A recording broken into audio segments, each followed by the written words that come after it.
The testimonies featured on this channel are presented as received, reflecting the personal experiences and perspectives of the individuals who have generously shared them with us. We encourage our viewers to approach these testimonies with compassion and understanding, as they represent the personal journeys of those involved. Thank you for your understanding and patience.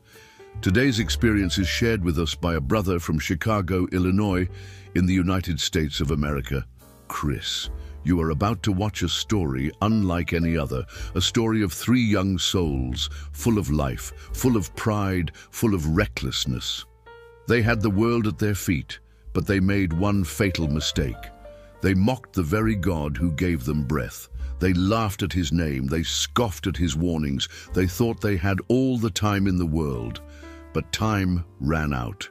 Two of them never made it back. One did, but not before he saw what no man should ever have to see.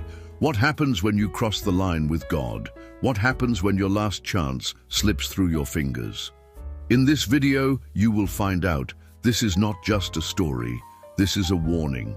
Listen closely, because by the time this testimony is over, you may never see life the same way again. Please watch until the end to fully understand his experience. Trust me, this is a story you don't want to miss. My name is Chris. I am 18 years old from Chicago, Illinois, and I'm here to share a story that changed my life forever. Before I start, I need you to know this. Everything I'm about to tell you is real. It's not some made-up story to scare you or make you feel bad. It's my truth, and it's something I carry with me every single day. I grew up in the south side of Chicago, where life was hard and rough. The streets had their own rules, and if you didn't learn to follow them, you wouldn't last long. My mom was a single mother who worked 2 jobs just to keep the lights on. My dad, I never really knew him. Growing up, it felt like the world didn't care about me, so I decided I wouldn't care about it either. I wasn't always this way. When I was a little kid, my mom used to take me to church every Sunday. I can still hear her soft voice singing hymns during the service, her hands lifted high in worship. Back then, I thought the church was boring, but at least it felt safe. My mom used to say, "Chris, don't ever forget. God is watching everything you do." But as I got older, those words started to fade. By the time I was a teenager, the streets had already swallowed me up. It wasn't just me. My 2 best friends, Brian and Keisha, were right there with me. Brian was the leader of our little trio. He was bold, cocky, and fearless, the kind of guy who could walk into any room and own it. Keisha was different, sharp, sarcastic, and tougher than any guy I knew. She had grown up in foster care, bouncing from one house to another, and it made her hard. She wasn't the type to cry or let anyone see her weak. We all had our reasons for being angry at the world, and together we found our escape in the streets, skipping school, partying, sneaking into clubs with fake IDs, and worse, getting involved with some of the gangs in the area. At first it felt fun, like we were invincible. What made us different from most kids our age was how we mocked God. We didn't just ignore him. We went out of our way to make fun of everything holy. We'd laugh at people who went to church, call them weak, and crack jokes about the Bible. I remember one time we passed by a street preacher on the corner yelling, "Repent, for the kingdom of God is near." Brian yelled back, "Tell God I said, what's up?" We all burst out laughing, thinking we were so clever. Keisha was the worst when it came to mocking God. She'd roll her eyes whenever she saw someone praying or wearing a cross. "If God's real, why hasn't he fixed this messed up neighborhood?" she'd say. I remember one time we even stole a Bible from a corner store and used the pages to roll joints. I'm not proud of that now, but back then it felt like nothing mattered. There was one night, though, that should have been a wake-up call. It was a chilly Friday night, and we were hanging out in an abandoned lot near the train tracks. Brian pulled out a bottle of whiskey he'd stolen, and we passed it around while laughing and talking about our plans for the weekend. Then, out of nowhere, an older woman appeared. She had this look in her eyes, like she could see straight through us. "Young people," she said, her voice calm but firm, "don't play games with God. He's patient, but his patience has limits." We all froze for a second, not knowing what to say. Then Brian smirked and said, "Lady, God ain't worried about us. If he is, tell him to come down here and prove it." The woman didn't flinch. She just looked at him and said, "Mockers will reap what they sow." She turned and walked away, disappearing into the night like a ghost. I'll admit her words shook me a little, but I didn't let it show. "She's just some crazy old lady," Keisha said, laughing as she took another swig of whiskey. But deep down, I felt something. A tiny voice, like a whisper in my heart, telling me that we were on the wrong path. I ignored it, though. I wasn't ready to change. We kept living recklessly, thinking we had all the time in the world. But time has a way of catching up with you, and when it does, it doesn't ask if you're ready. Little did we know, the night that would change everything was just around the corner. It was a Saturday night, the kind of night that made you feel untouchable. Brian had borrowed his older brother's car, a beat-up black Chevy with tinted windows and rims that squeaked every time they turned. The plan was simple: hit up a house party on the west side of Chicago, drink until we couldn't think straight, and maybe hit another party if we felt like it. The night started like any other. Keisha was in the front seat, her hair neatly done, checking her lipstick in the mirror. Brian had the music blasting, some heavy bass track that made the car shake. I was in the back, half listening to them argue about who had better moves on the dance floor. "You can't even two-step right," Keisha teased, rolling her eyes. "Girl, please," Brian shot back. "I've got more rhythm in my left foot than you've got in your whole body." I laughed, but I felt uneasy, though I didn't know why. It was like a knot in my stomach that I couldn't explain. Maybe it was the old woman's words from the other night still echoing in my mind. "Mockers will reap what they sow." I shook it off. I wasn't about to let some weird feeling ruin my night. When we got to the party, the house was packed. The music was loud, the lights were dim, and the air smelled like a mix of alcohol, weed, and sweat. It was exactly our kind of scene. Brian was the first to dive into the crowd, high-fiving people and grabbing drinks like he owned the place. Keisha wasn't far behind, making her way to the dance floor where she moved with a confidence that turned heads. I hung back for a while, sipping a drink and watching them. Something still felt off, but I couldn't put my finger on it. It wasn't until hours later, when Brian came stumbling out of the house with Keisha in tow, that I realized how drunk they were. "Yo, Chris," Brian slurred, tossing me the keys to the Chevy. "You're driving." I shook my head. "Nah, man, I've been drinking too." Brian laughed, his voice loud and careless. "Then I guess we're all driving drunk." Keisha rolled her eyes but didn't say anything. She was swaying on her feet, holding onto Brian's arm for balance. Against my better judgment, I climbed into the driver's seat. The party was still raging, but I just wanted to get out of there. The streets were quiet, the city lights blurring as I drove. Brian and Keisha were in the back seat now, laughing and singing along to the radio. "Faster, Chris!" Brian shouted, leaning forward. "This car's got some speed. Let's see what it can do." I hesitated. "Man, chill. We're already going fast enough." But Brian wouldn't let up. "Don't be a coward. Live a little." Keisha chimed in, her voice slurred but playful. "Yeah, Chris, what's the point of living if you don't take risks?" Against my better judgment, I pressed down on the gas. The car picked up speed, the needle on the speedometer climbing higher and higher. My heart was pounding, a mix of adrenaline and fear, but I couldn't back down now. Then it happened. Out of nowhere, headlights appeared in front of us. A truck was coming straight at us, its horn blaring. I tried to swerve, but it was too late. The impact was like nothing I'd ever felt before. The sound of metal crunching, glass shattering, and tires screeching filled the air. The car spun out of control, flipping at least twice before landing upside down. Everything went dark. When I opened my eyes, I was still in the car. The world was sideways, and the smell of gasoline and blood was overwhelming. I turned my head and saw Brian slumped over, his face pale and lifeless. Keisha was lying still, her eyes open but vacant. "No," I whispered, my voice shaking. "No, no, no." I tried to move, but pain shot through my body like fire.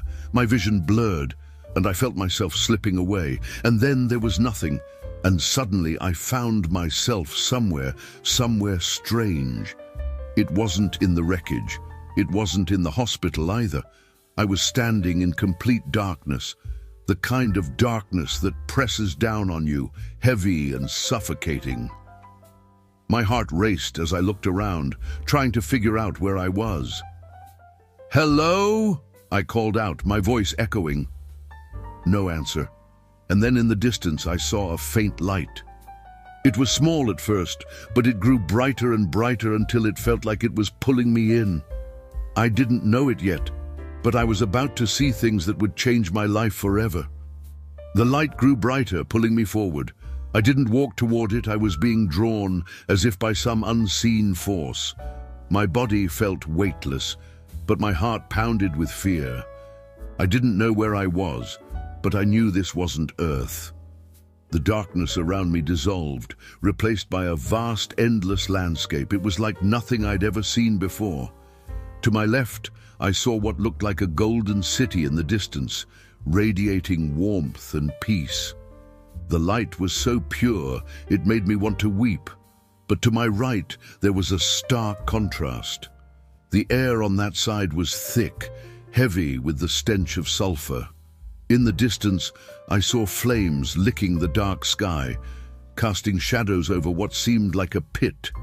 A deep, guttural sound came from that direction, like the cries of thousands, no millions of people. A figure appeared in front of me, tall and glowing with an otherworldly light. At first I couldn't see their face, but as they stepped closer, I realized it wasn't a man or a woman. It was an angel with piercing eyes that seemed to see right through me. "Christopher," the angel said, its voice both gentle and firm. I stammered, my voice barely a whisper. "Who are you? Where am I?" "You stand on the edge of eternity," the angel replied.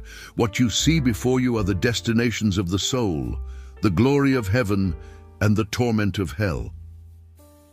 I wanted to say something, but the angel lifted a hand, silencing me.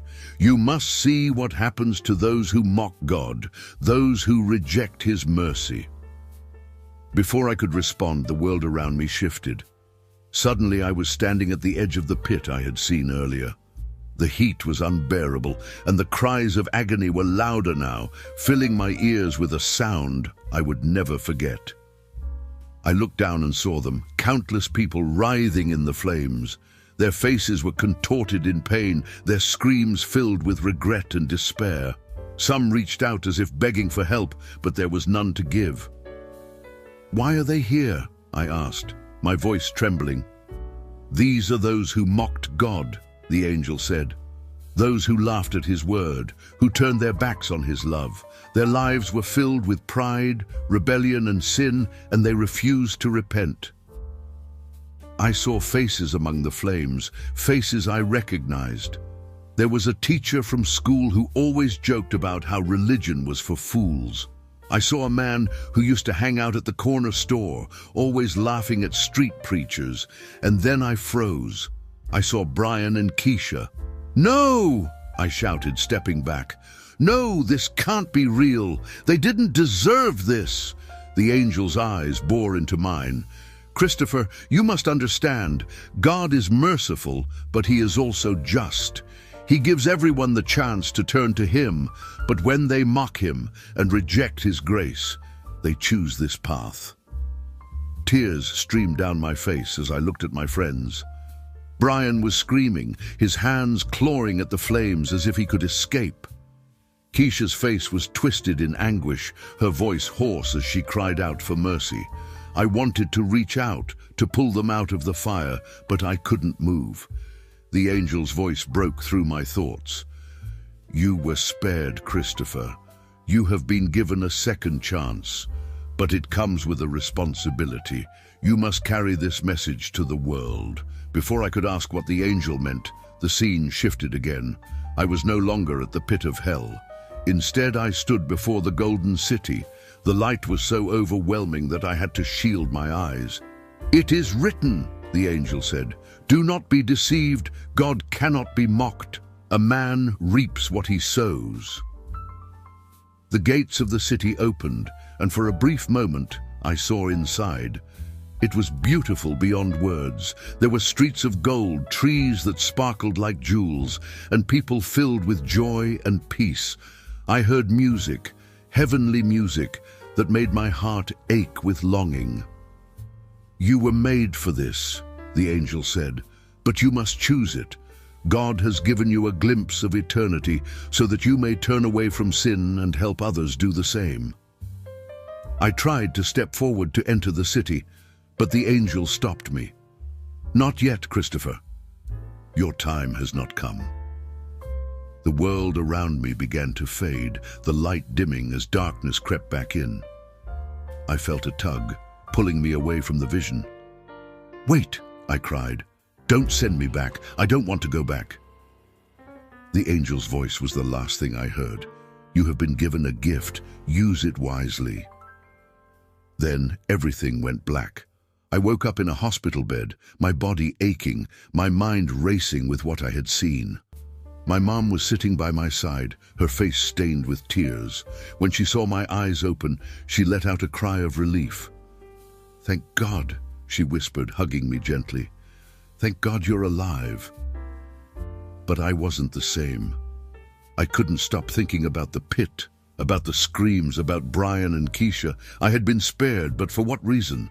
I didn't know it yet, but my life had just changed forever. I lay in that hospital bed, staring at the ceiling.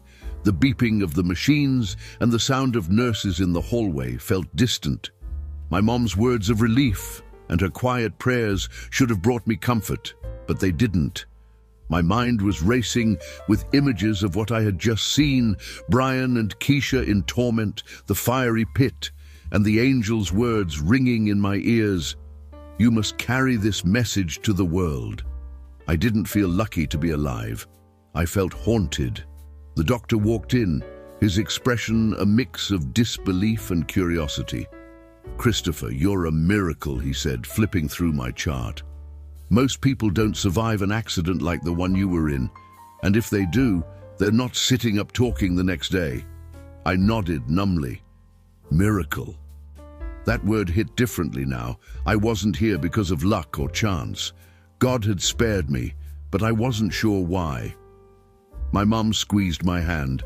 "You've been given another chance, Chris," she whispered, her voice trembling. "We've been praying for you so much. God has plans for you, I just know it." Her words were comforting, but they also felt heavy, like a weight pressing down on my chest. I didn't know what to say, so I stayed silent. In the days that followed, I tried to make sense of everything. The doctors cleared me to go home after a week, calling my recovery remarkable. But as I walked through the doors of our small South Side Chicago apartment, nothing felt the same. The streets I had roamed with Brian and Keisha now seemed darker, emptier. Everywhere I turned, memories of them surfaced. Brian's loud laugh echoing down the block, Keisha's fearless attitude as she argued with anyone who dared cross her. They were gone, and I was still here. Why? One night I couldn't sleep. The guilt of surviving while my friends were gone ate away at me. I kept hearing their screams, their faces twisted in pain as they reached out from the flames. I couldn't escape it. I picked up my Bible. Well, technically, it was my mom's Bible. I hadn't touched it in years. The edges were worn, and the pages were filled with notes and highlighted verses. I flipped it open randomly, not knowing what I was looking for, and my eyes landed on a verse from 2 Chronicles 36:16, which says, "But they mocked God's messengers, despised his words and scoffed at his prophets until the wrath of the Lord was aroused against his people and there was no remedy." I froze. It was like the verse was written just for me.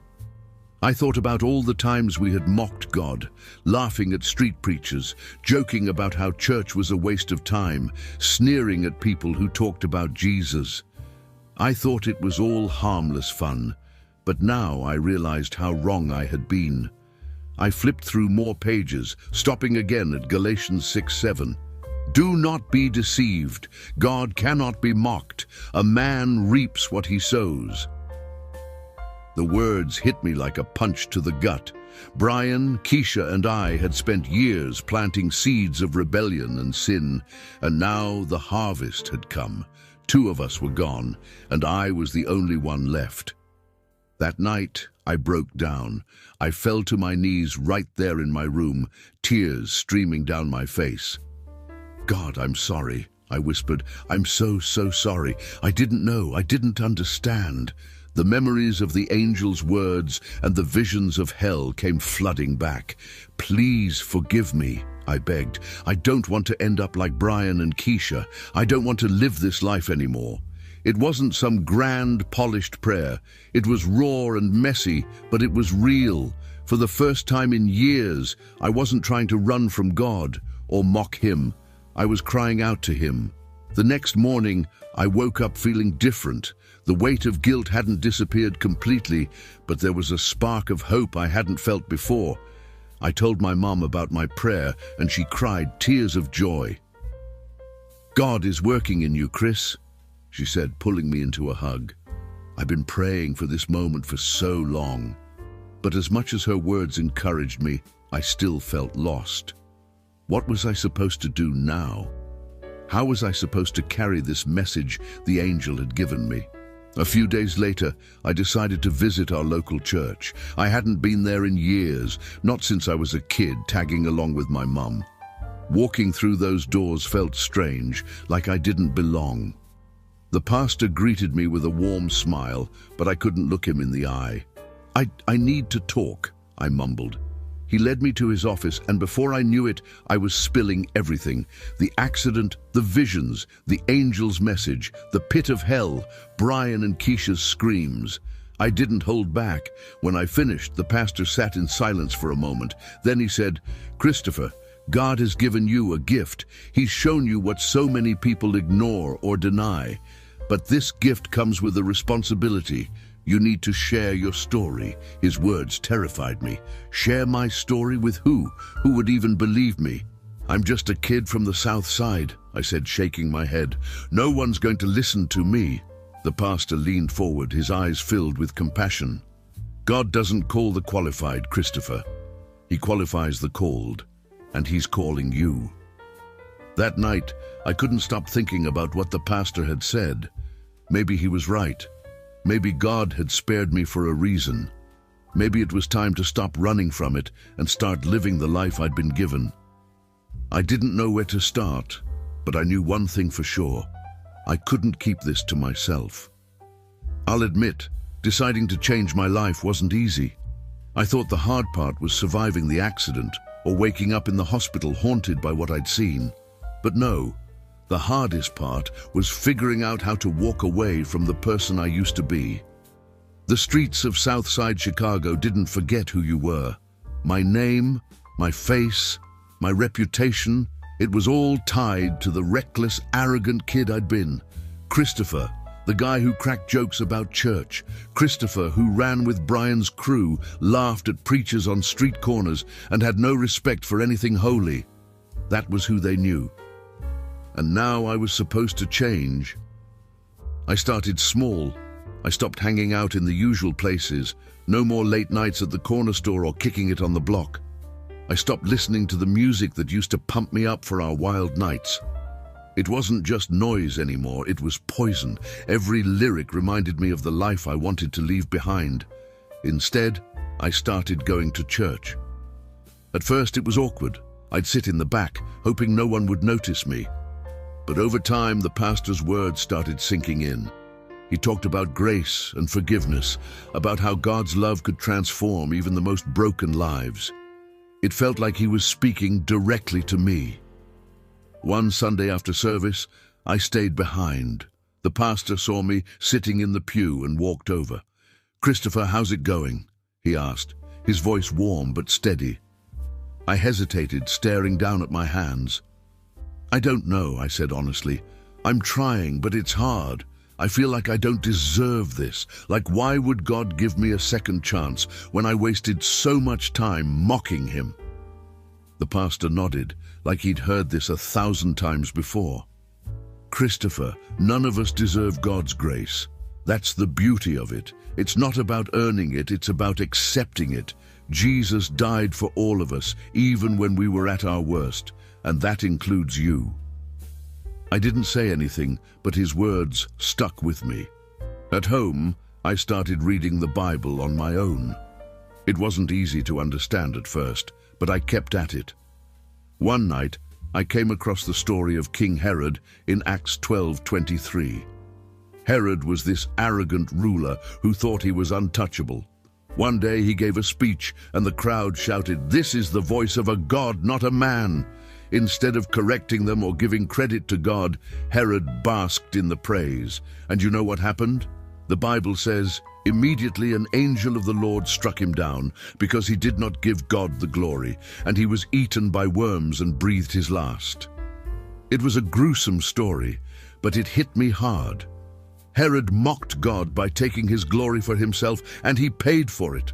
It reminded me of Brian, Keisha, and me, how we thought we were invincible, untouchable. We mocked God too, and it nearly destroyed us. The more I read, the more I realized how much I didn't know. I learned about Noah's generation and how they laughed at him for building the ark, only to be swept away by the flood. I read about the Israelites in the desert who grumbled against God and faced judgment. But I also read about mercy. I read how Jesus forgave the thief on the cross, how he welcomed sinners and gave them new life. It gave me hope. One night I decided to share what I'd been learning with my mom. She was sitting at the kitchen table, flipping through a magazine. "Ma," I said, pulling out a chair across from her. She looked up surprised. "What's on your mind, baby?" "I've been reading the Bible," I said, my voice quiet. "And I think I want to get baptized." Her eyes widened, and for a moment she just stared at me. Then tears welled up, and she reached across the table to grab my hands. "Christopher, you have no idea how long I've been praying for this," she said, her voice trembling. "God is so good." Her joy made me smile, but it also made me nervous. This was real now. The pastor agreed to baptize me the following Sunday. That morning, I felt a mix of emotions, nervous, excited, and even a little scared. As I stood in the baptismal pool, the congregation sang hymns, and the pastor spoke about the power of new beginnings. When he lowered me into the water, I felt something shift. It wasn't just a symbolic act. It was a burial of my old self. When I came up gasping for air, I felt lighter. It was like God was saying, "The old you is gone. Welcome to the new you." After the baptism, I felt a renewed sense of purpose. I started attending Bible studies, volunteering at church events, and even joined a youth group. It wasn't always easy. There were days when I wanted to give up, when the pull of my old life felt too strong. But every time I felt weak, I remembered what I'd seen in hell, and it gave me strength to keep going. I knew God had spared me for a reason, and I was determined to figure out what that reason was. I always thought the hardest thing about my journey would be changing myself, but I was wrong. The hardest part was telling my story. How do you explain to people that you saw heaven and hell, that God spared you after mocking him, that you were given a second chance while your friends weren't? I kept thinking, what if they don't believe me? What if they laugh, just like I used to laugh at people who talked about God? One evening, my pastor approached me after Bible study. "Christopher," he said, "you've been coming here for a while now. I see the change in you, and I know others do too. Have you ever thought about sharing your testimony?" My heart sank. "I don't know, Pastor. I mean, what if people think I'm crazy? Or what if they don't believe me?" He smiled gently. The truth doesn't need everyone to believe it to remain the truth. Your story is powerful because it's yours, and you never know who might need to hear it. Someone out there could be on the same path you were on, and your testimony might be what brings them back to God. His words stuck with me. A few weeks later, the opportunity came. The youth group was hosting a testimony night, and the pastor asked me to speak. I was terrified, but I knew I couldn't say no. The night of the event, the church was packed. Teenagers filled the pews, some looking curious, others bored. I stood at the front, gripping the microphone so tightly, my knuckles turned white. I took a deep breath and began. "My name is Christopher," I said, my voice shaking. "A year ago, I was just like some of you, maybe worse. I thought God was a joke. I laughed at people who believed in him. I lived for the streets, for the next thrill, for myself. I didn't care about anyone else, not even my own soul." The room was silent. Even the kids who'd been whispering earlier were now paying attention. I told them about Brian and Keisha, how we used to mock God together. I told them about the accident, the blinding lights, and the overwhelming darkness. I described the gates of hell, the screams, the suffocating heat, and the faces of people who'd spent their lives mocking God. "I saw people who thought they had all the time in the world to repent," I said, my voice breaking. "I saw people who laughed at God just like I did, and they were begging for another chance, but it was too late." I paused, my throat tight with emotion. But God gave me another chance. I don't know why, I didn't deserve it, but he brought me back. And now I'm here to tell you, don't wait. Don't think you have time to play games with God. Tomorrow isn't promised. By the time I finished, I could see tears in the audience. One girl in the front row was sobbing into her hands. A boy in the back stood up and walked out, his head bowed low. After the event, people came up to me thanking me for sharing my story. A few of them said they wanted to change their lives too. It felt surreal. For the first time, I realized that my pain, my mistakes, my journey, it all had a purpose. That night, I couldn't sleep. I kept replaying the faces of the teenagers I'd spoken to. I prayed for them, asking God to reach them in ways I never could. The next day, I decided to take things a step further. I started writing down everything I could remember about my experience, every detail, every word I heard, every emotion I felt. I didn't want to forget anything, and I wanted to leave something behind in case I ever got too scared to speak again. Over time, I shared my testimony at more events, church services, youth conferences, even in schools. Each time the message was the same. Do not be deceived. God is not mocked. For whatever one sows, that will he also reap. Galatians 6:7. I told them about how mocking God had almost cost me my soul, how sin might feel good in the moment, but always comes with a price. And I reminded them of God's mercy. How, even when we mess up, he's willing to forgive us if we turn back to him with sincere hearts. I told them, it doesn't matter how far you've gone or how many mistakes you've made, God's grace is bigger. But don't wait too long. Don't think you can live however you want and come back later. Tomorrow isn't promised. One night after sharing my story at a youth group, a boy approached me. He couldn't have been older than 16, his eyes red as though he'd been crying. "Chris," he said quietly, "I've been doing some of the same things you talked about, partying, drinking, messing around, laughing at people who go to church. But when you talked about what you saw in hell, it felt real. Like I could see it in my head. I don't want to end up like that." I placed a hand on his shoulder. "You don't have to, man. God is ready to forgive you right now. All you have to do is ask him into your heart. Are you ready to do that?" He nodded, tears streaming down his face. Right there in that small church room, I prayed with him as he gave his life to Christ. It was one of the most powerful moments of my life. But not everyone believed me. Some people rolled their eyes, saying I'd made it all up for attention. Others accused me of being dramatic or using scare tactics. At first, their criticism hurt. I wanted everyone to believe me, to understand how real my experience was. But then I remembered something the pastor told me. Your job isn't to convince everyone. Your job is to share the truth. What they do with it is between them and God. That advice gave me peace. Even if just one person turned to God because of my story, it was worth it. One of the hardest parts of sharing my testimony was reaching out to the families of Brian and Keisha. For weeks, I debated whether or not to contact them. I didn't want to reopen old wounds, but I felt like they deserved to know what I saw. Finally, I gathered the courage to visit Brian's mom. When she opened the door and saw me standing there, she burst into tears. "I've been praying for you, Chris," she said, pulling me into a hug. "I didn't know if you were still alive. After what happened to Brian, I just couldn't stop thinking about you kids."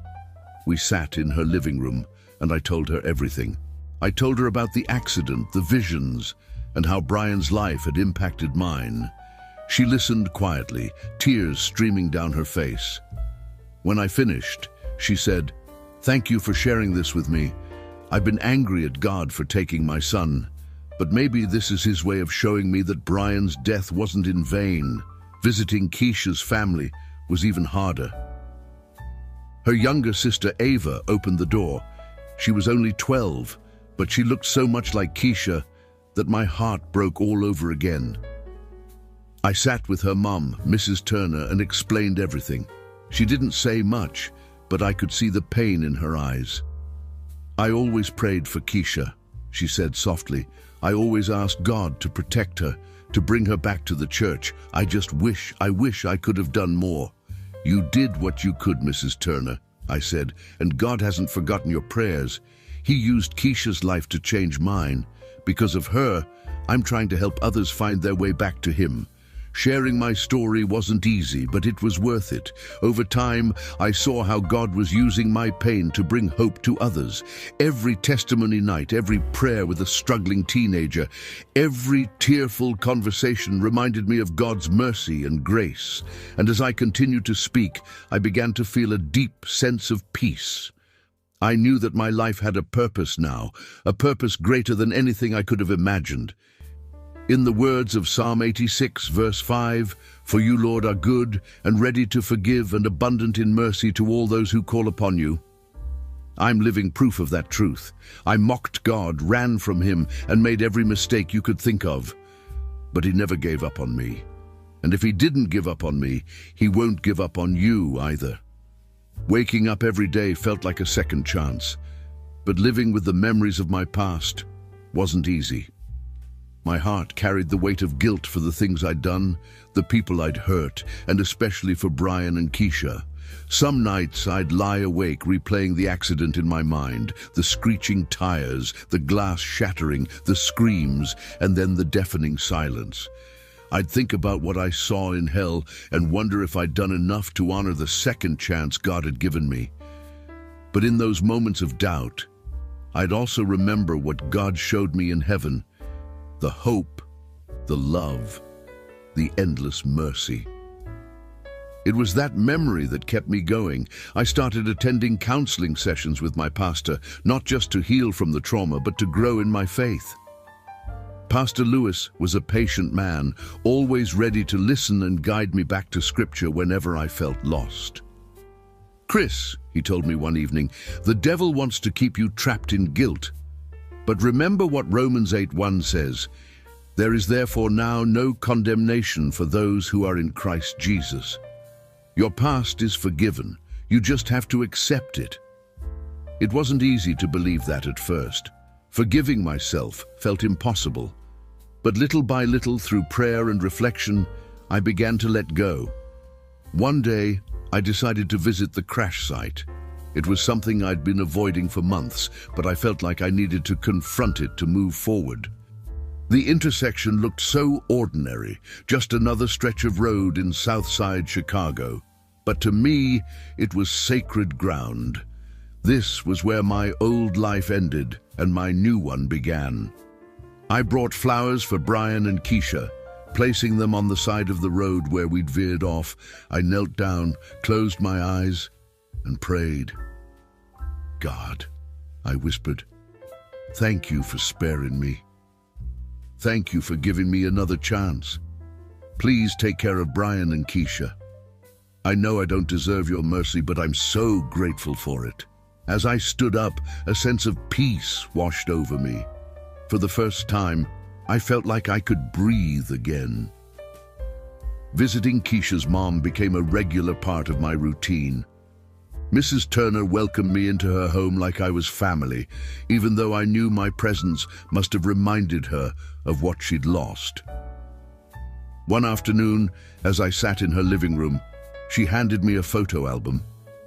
"I want you to have this," she said, her voice trembling.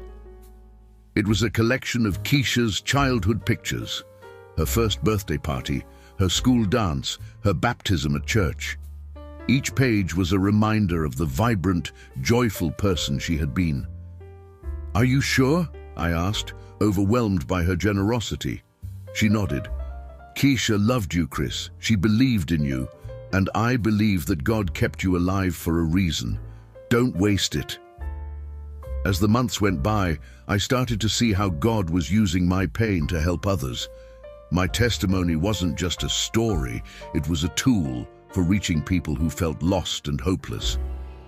I joined a local outreach group that worked with teenagers in Southside Chicago, kids who were growing up in the same rough neighborhoods I did. Many of them were involved in gangs or struggling with substance abuse, just like I had been. When I shared my story with them, I could see the walls start to crumble. These kids were tough on the outside, but deep down, they were searching for something real, something that could fill the emptiness they felt. One boy, Jamal, reminded me so much of Brian. He was 17, full of swagger and attitude, but underneath it all, he was just a scared kid trying to survive. "You really think God cares about someone like me?" he asked one day after I shared my testimony. "I don't think it, Jamal," I said. "I know it. If God could care about someone like me after all the stuff I did, then He cares about you too. You just have to let Him in." Through those moments, I began to see the beauty of redemption. My life wasn't perfect. I still had struggles, doubts, and scars from the past. But God was using my brokenness to bring healing to others. And in helping others, I found healing for myself.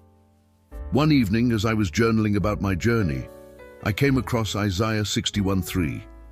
"To all who mourn in Israel, He will give a crown of beauty for ashes, a joyous blessing instead of mourning, festive praise instead of despair." That verse felt like a promise. God was turning the ashes of my old life into something beautiful. The memories of Brian and Keisha will always be with me, but instead of feeling weighed down by guilt, I now carry their memory as a reminder of God's mercy. Their lives weren't in vain. Through their loss, I found my purpose. And that purpose is to honor God, share His love, and remind the world that He is not to be mocked, but He is always ready to forgive. The more I shared my story, the more I realized it wasn't just about me. My experience wasn't meant to end with my own transformation. It was a call to action for everyone who heard it. One Sunday, my pastor invited me to speak at our church. It was a packed service with people standing in the back because all the seats were full. As I stood behind the pulpit, I felt nervous, but also determined. I took a deep breath and looked at the faces in the crowd. "Good morning," I began. "My name is Chris, and I stand here today as a living testimony of God's mercy and grace. But I wasn't always this way. I used to mock God. I thought I didn't need Him. I thought I could do whatever I wanted without consequences. But I'm here to tell you today that God is not mocked." Galatians 6:7 says, "Do not be deceived. God cannot be mocked. A man reaps what he sows. I sowed rebellion, pride, and sin, and I reaped destruction." But even in my darkest moment, when I was lost in sin and rebellion, God's love reached out to me. He gave me a second chance, and now I'm here to share the truth with you. As I spoke, I shared everything I'd experienced.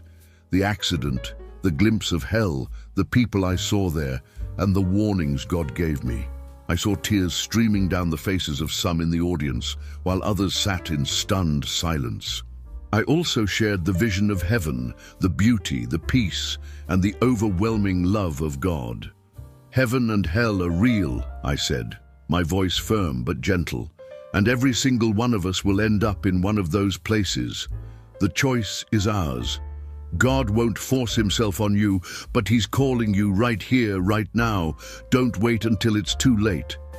I read passages from the Bible that echoed the message God had given me. Proverbs 1:24-26. But since you refuse to listen when I call and no one pays attention when I stretch out my hand, since you disregard all my advice and do not accept my rebuke, I in turn will laugh when disaster strikes you. I will mock when calamity overtakes you. Isaiah 55:6. Seek the Lord while he may be found, call on him while he is near. I paused, letting the words sink in. Then I made the call to action. If you've been living like I was, mocking God, ignoring his voice, thinking you don't need him, I'm begging you to stop. Turn to him today. He's waiting for you with open arms. No matter what you've done, his mercy is greater. But don't think you have all the time in the world. My friends Brian and Keisha thought they had time too. They didn't know that night would be their last. If you're hearing this message, it's not an accident. God is speaking to you right now. Don't let this moment pass you by. The altar call that followed was unlike anything I'd ever seen. Dozens of people came forward, some weeping, some kneeling in prayer, others lifting their hands in surrender. I could feel the presence of God in the room, touching hearts and changing lives. I began traveling to other churches, schools, and community centers, sharing my story with anyone who would listen. I started a ministry focused on reaching young people, especially those caught up in gangs, drugs, or reckless lifestyles. Every time I shared my story, I'd end with the same message. God is not mocked. He sees everything, and he's calling you to turn back to him. Don't wait until it's too late. The time to repent is now. One evening, after a particularly powerful outreach event, I sat alone in my room, reflecting on everything that had happened since the accident. I opened my Bible and came across Ezekiel 18:23. Do I take any pleasure in the death of the wicked, declares the sovereign Lord? Rather, am I not pleased when they turn from their ways and live? Tears filled my eyes as I realized the depth of God's love. He didn't want to see anyone perish, not Brian, not Keisha, not me, not anyone. That's why he gave me a second chance. And that's why I'll spend the rest of my life sharing his message of mercy, warning people about the dangers of mocking him, and pointing them to the hope and salvation found in Jesus Christ. The call to action wasn't just for the people I spoke to, it was for me too. Every day I'm reminded that I'm here for a purpose. And as long as I have breath, I'll use it to glorify God and share his love with the world. This is my testimony, this is my mission, and this is my call to you. Seek God while he may be found. Turn to him now, because tomorrow isn't promised, but his grace is available today. Looking back, I can hardly recognize the person I used to be. The reckless, arrogant kid who mocked God is gone. In his place is someone who knows the power of grace, the reality of heaven and hell, and the incredible love of a God who never gives up on us.